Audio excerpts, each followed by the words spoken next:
And so we are back at Garage 72. The car is looking very nice. They painted it. They painted the doors, the bonnet. The bumper has also been painted and it's looking very nice. Oh, just have to put the BMW badge on it. And I didn't tell them about this. I forgot to tell them. So I'll have to drill holes for the parking sensors. But otherwise, I think I'm gonna move the car outside or reverse it. But I think I should just move it outside. The lighting is better there for shooting. Luckily, we can move the car around now. Let's get the one of many cold starts again.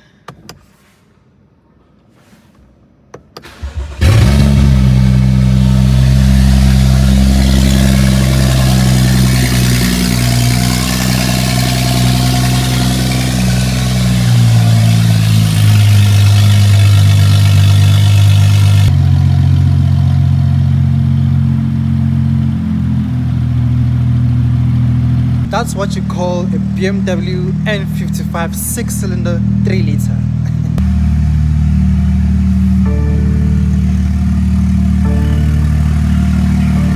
Hi guys, welcome back to another video. Thank you very much for supporting the previous video where we started this engine. That video received massive support. So now we're back.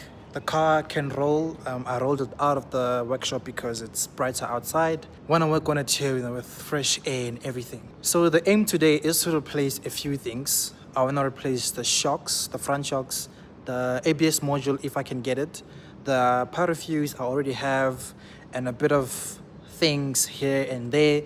Enough things for us to be able to drive this car on the road. The road just outside, not like main roads where we can get caught by JMPD, because obviously there's no number plates on this thing and we would get in massive trouble. So yeah, that's the aim for today. As you can see, the windscreen was also fitted. It's looking very nice. It makes the car look super complete. And the reason I need to replace this ABS module is because it's cross-threaded inside. So I think I might have to replace this line as well, and maybe this line as well. The rest of them are fine, but yeah, I just need to replace this so that the car can stop on its own brakes. At the moment I'm using hand brakes to stop the car. Otherwise everything lines up perfectly. These strut towers, the support bracket, I also need to replace these because these are for the pre-facelift, but it's nearly identical, so it's okay. But yeah, that fits on nicely. And if you remember that this car, this side especially, was moved all the way to here, which is amazing that the guys at Garage 72 have been able to return it back into this normal shape. It's looking very neat. If you are stressed about the height here, there's a reason why I need to replace the shock and that shock. But otherwise everything is in order. The lines match up nicely, especially this one. This door was popping out right after the accident. It was just here, right? And now it's sitting flush with the whole body. So the lines are looking very neat, very proper. Even at the back here, everything is muy. The sunroof also opens and closes with no issues. It's also sitting very flush.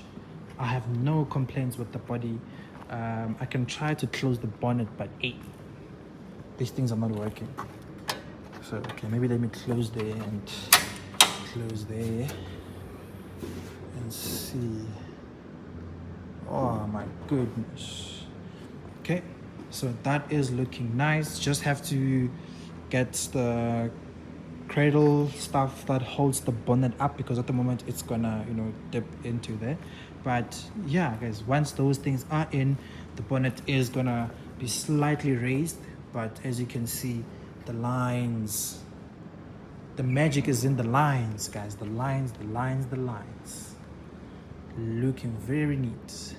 At this point, I honestly couldn't work on the car. I really couldn't believe we have come this far with the build, and it just looked so surreal. So I just had to sit down, take it in before we deal with some of the major issues that keep popping up. Like this bleeder screw leaking. Fortunately, I had ordered it, so it's not gonna be a major issue. Just have to now continue working on the car, and I will see it later.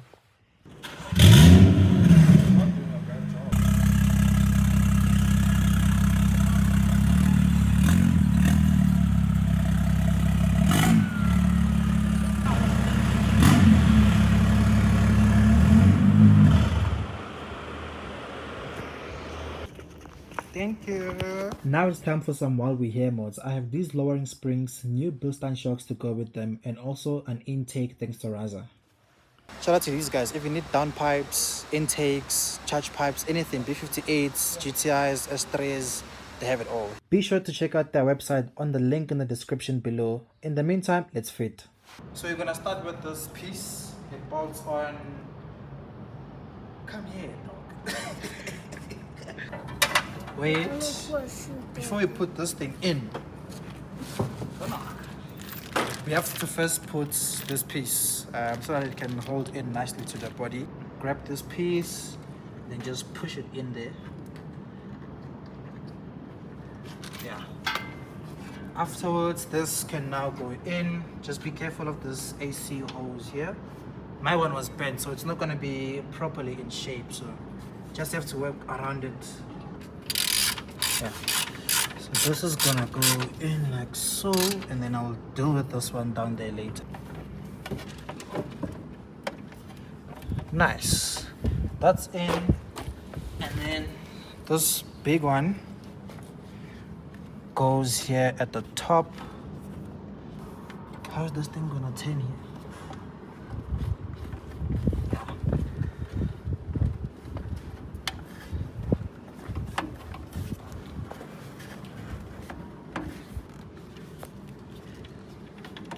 Okay, that's in. I can now put this pipe.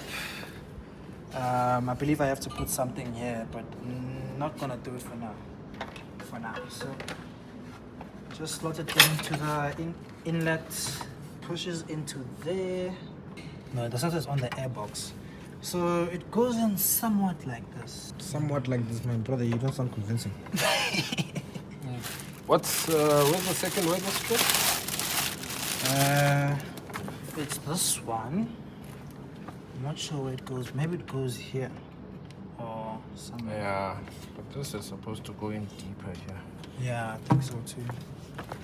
I think this needs to go a bit deeper, but here we're just gonna put the sensor, the vacuum hose or whatever it is already in, and here I just need to put the clamp, and it's gonna make some nice noises.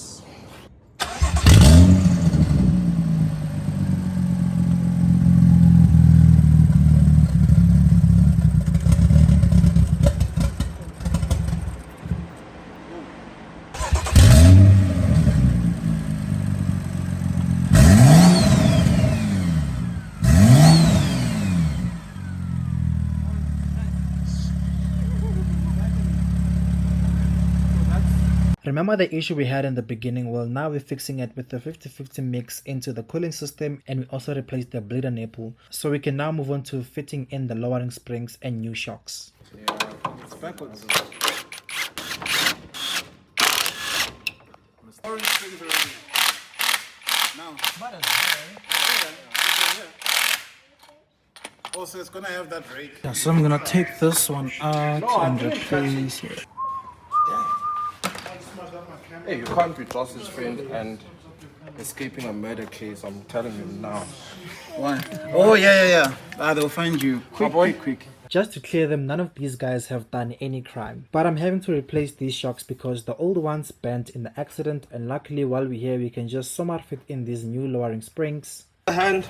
Nah, that was you, dog. I think you might need that 0.5. What's that? He never wants to use it. I don't know what's his problem.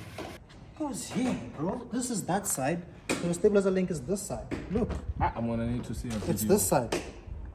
Honestly. Because Yo. this is not making sense.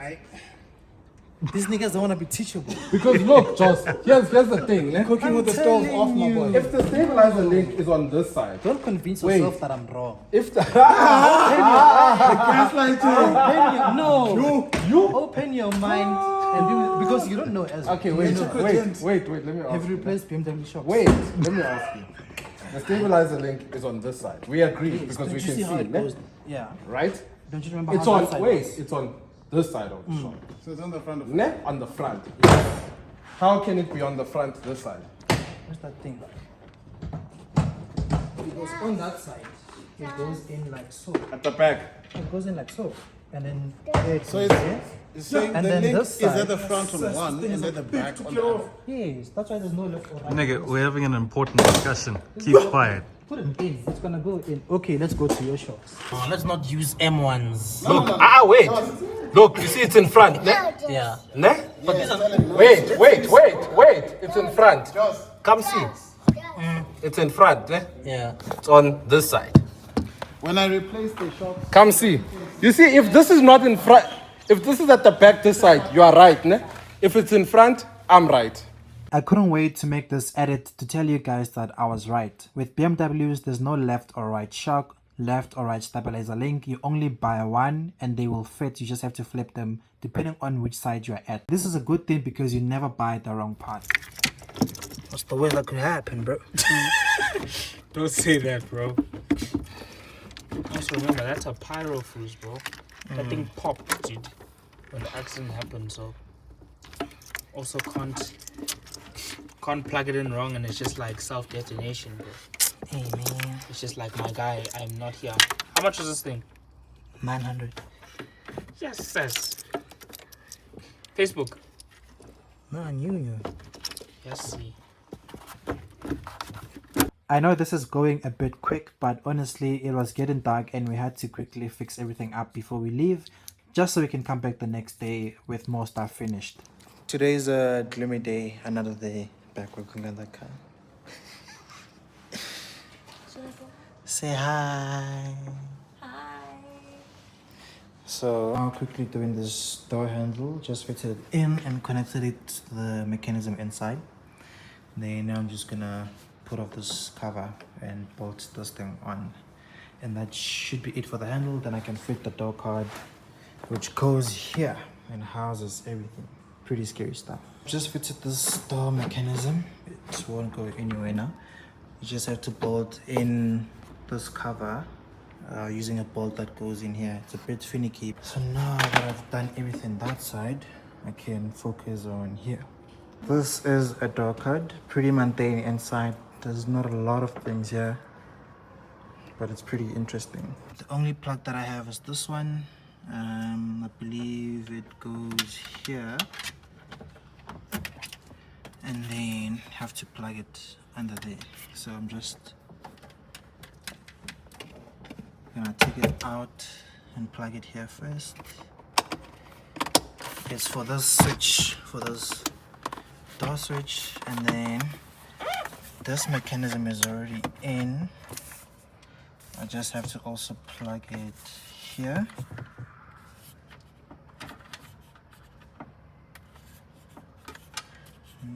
This side.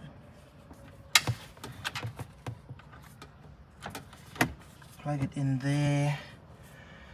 Yeah, you won't see anything now. This one is to indicate if the door is closed or not. So this has to go in first. And then you sort of guide the door in.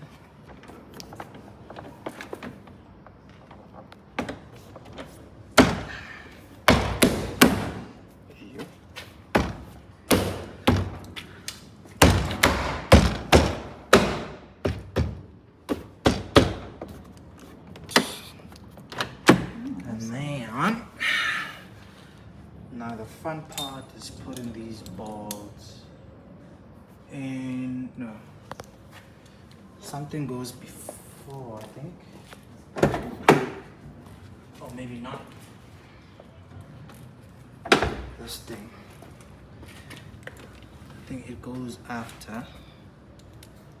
So now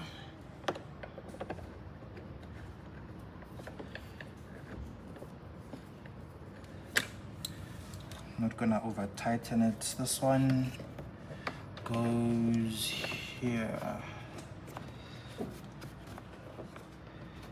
Yeah, goes there,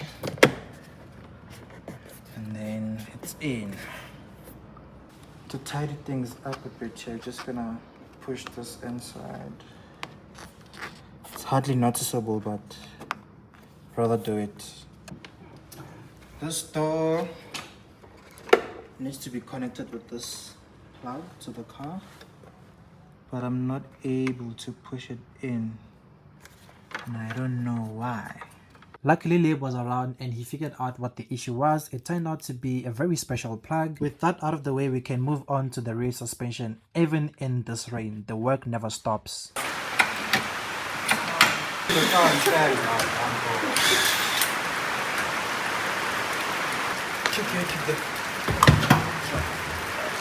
It's really surprising just how all of these tires and rims were damaged. I was just lucky enough to be able to find these LCI2 rims, and I believe they're gonna look proper. So I'm just finishing up with the lowering spring at the rear, which I didn't do the previous day when I was supposed to do it. But I'm really happy with the choice that I made with these rims, and I'm glad I found them at a bargain because really look at them. With rims out of the way, it's now time to fit back the exhaust because this car is pretty loud. Before we do that, we have to give some final love to the rims and put back these OEM badges. As you saw, this exhaust is pretty long and heavy, but there's a plan. In order to fit it, I'm just gonna jack it up and work from the back. Hey, Chief. Once it's too far up, or is it gonna drop when you... I hope so. You hope so. Are you sure, bro? The only thing holding this exhaust at the rear are these two hangers, so I just pulled them in, and then I also did the middle one. It was getting very exhausting and I just had to rest underneath the car. Once I had rested enough, it was time to just bolt everything in so I can now tackle the downpipe. I managed to connect the downpipe and now we can hear the stock sound again.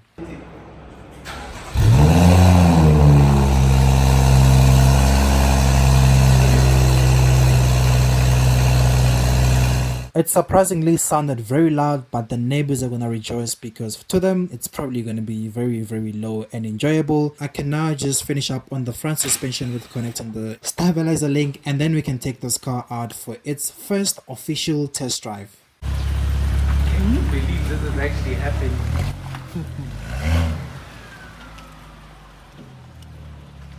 There's only one way to welcome a car back on the road, and this is something that I've never done before, but I looked forward to doing it.